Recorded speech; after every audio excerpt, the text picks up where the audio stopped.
Good afternoon, Miss Sally. Good afternoon, ma'am. Okay, Miss Sally, can you tell me about yourself? I am Sally Tabares Talagon. I'm 40 years of age. I have married. I have two children. Okay, I have few questions for you to answer, so let's start. Why do you want to work as a maid? I want work as a maid because I want earn money. I want help to my family and the future of my children. Okay, why you choose Malaysia when there is a lot of other country? I want choose Malaysia because Malaysia is beautiful country and I want learn different culture. How are you qualified for this job? I'm qualified this job because I know how to work inside the house. May I know what is your education level is? I'm graduating 2 years course of midwifery. Okay, so you mean you are a college graduate. Yes, ma'am. What is your recent working experience? As a domestic helper. Have you worked abroad before? Yes, ma'am. Can you please tell the place and how many years you work for? I worked in abroad before in Singapore in 7 years. Okay, do you have experience of taking care of baby? Yes, ma'am. And whose baby you are taking care of? My own baby. What about elder people? Do you have experience taking care of an elder? Yes, ma'am. And whose elder you are taking care of? My uncle. How old is your uncle when you take care of him? 74. Do you have any other special skills? Yes, ma'am. May I know what special skills do you have? Cooking, washing, gardening. Are you willing to learn new skills?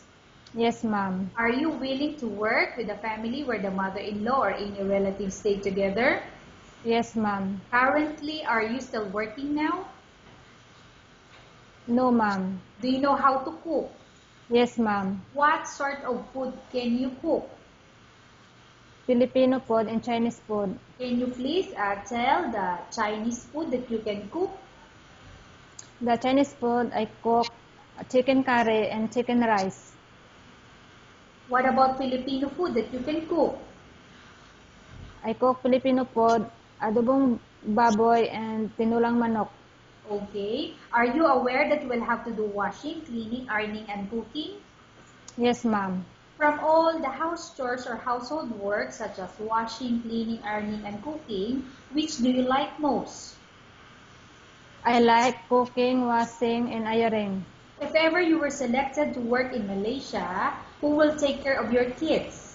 My husband. You are not allowed to use handphone during working hours. Yes, ma'am. You are only allowed to use handphone after you finish all the works and when going to bed. Yes, ma'am. You are strictly needed to surrender the handphone to your employer in the morning and your employer will return back to you once you're going to bed. Yes, ma'am. If ever your employer finds out that you're abusing your handphone and it's affected your work performance, your employer will confiscate your handphone and you're not allowed to hold it anymore. Instead, your employer will allow you to call your family 3 times in a month. You're only allowed to bring normal phone and you're not allowed to bring smartphone. Are you agreed for the terms and condition? Yes, ma'am. Are you agreed to the rules and regulation for the handphone? Yes, ma'am. How many years is the contract as you agreed and understand? 2 years. Can you describe for me your ethics or your attitude? I'm hardworking, I'm honest, I'm loyal, respectful. How can you assure to us that you will work hard in Malaysia? I'm harding worker in Malaysia. I respect my employer. I follow all the instruction.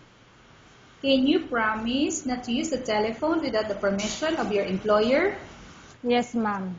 Can you promise not to put on makeup but to dress properly while work? Yes, ma'am. Can you promise not to invite friends and relatives without the consent of your employer? Yes, ma'am. Can you promise not to ask for advance salary from your employer under any circumstances? Yes, ma'am. Do you really understand of the rules and regulation of the agency? Yes. Do you pay any placement fee for you to come to Malaysia to work No, maid? no, ma'am. Excuse me.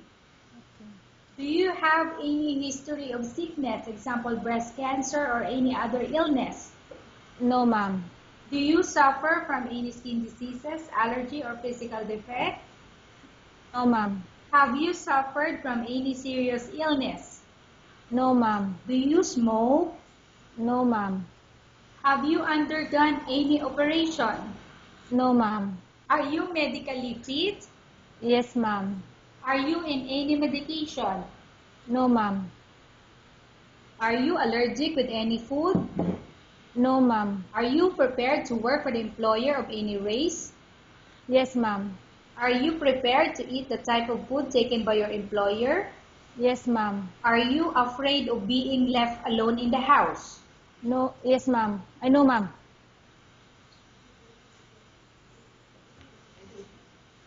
Miss Sally, just listen Yes. carefully. I'll repeat the question. Are you afraid of being left alone in the house?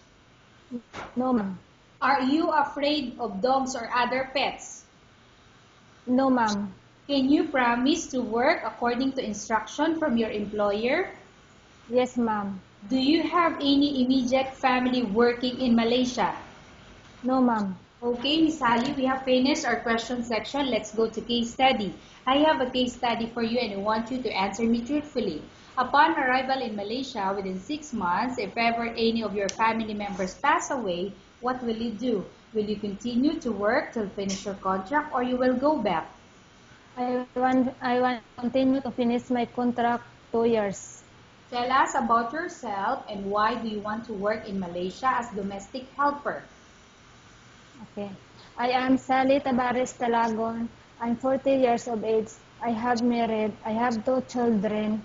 I want to work as a maid in Malaysia because I want earn money and I want help to my families in the future of my children. Okay, Miss Sally, what do you want to tell to your employer who watching your video? Okay. Good afternoon, ma'am. Ma'am, please choose me to become your maid.